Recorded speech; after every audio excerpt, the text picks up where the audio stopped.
പിണറായി സർക്കാരിന്റെ വാഗ്ദാനങ്ങളെല്ലാം ചീട്ടുകൊട്ടാരം പോലെ ഒന്നിനു പിറകെ ഒന്നായി തകർന്നുകൊണ്ടിരിക്കുകയാണ്.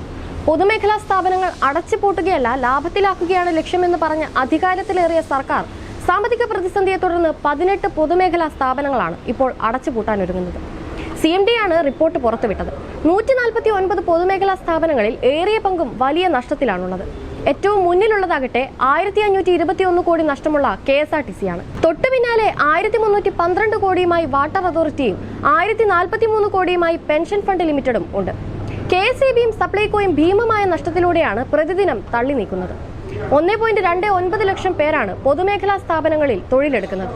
KSRTCയെ വാരിക്കോരി സഹായിക്കുന്ന സർക്കാർ മറ്റു പൊതുമേഖലാ സ്ഥാപനങ്ങൾക്ക് അടച്ചുപൂട്ടലിലൂടെ നൽകുന്നത് വ്യക്തമായ സന്ദേശമാണ്. സ്വന്തം വരുമാനത്തിലാക്കണം പൊതുമേഖലാ സ്ഥാപനങ്ങളുടെ പ്രവർത്തനമെന്നാണ് ധനവകുപ്പിന്റെയും നിലപാട്. ബജറ്റിൽ സ്വകാര്യ മൂലധന നിക്ഷേപത്തെ ഇരുകൈയും നീട്ടി സ്വീകരിക്കുന്ന സർക്കാർ പൊതുമേഖലയെ പിന്നിൽ നിന്ന് കുത്തുമെന്ന് ആശങ്കപ്പെടുന്നവരും ചില്ലറയല്ല. സംസ്ഥാന സർക്കാരിന് കീഴിലെ 18 പൊതുമേഖലാ സ്ഥാപനങ്ങൾ അടച്ചുപൂട്ടുകയാണെന്ന് സർക്കാർ സ്ഥാപനമായ സെന്റർ ഫോർ മാനേജ്മെന്റ് ഡെവലപ്മെന്റ് റിപ്പോർട്ടിൽ പറയുന്നു. പൊതുമേഖലാ സ്ഥാപനങ്ങൾ അടച്ചുപൂട്ടുന്നതിന് പകരം അവയെ ലാഭത്തിലാക്കുകയാണ് LDF സർക്കാരിന്റെ നയമെന്നിരിക്കെ 18 സ്ഥാപനങ്ങൾ ഒറ്റയടിക്ക് പൂട്ടുന്നത് ഇവ സംരക്ഷിക്കുന്നതിൽ സർക്കാർ ഇടപെടൽ ഫലപ്രദമല്ലെന്ന സൂചനയാണ് നൽകുന്നത്. അടുത്ത വർഷത്തേക്കുള്ള ബജറ്റിൽ സ്വകാര്യ മൂലധന നിക്ഷേപത്തിന് മുൻഗണന നൽകുന്നതിനാൽ പൊതുമേഖലയെ സർക്കാർ കൈവിടുമോ എന്ന ആശങ്ക പൊതുവെയുണ്ട്.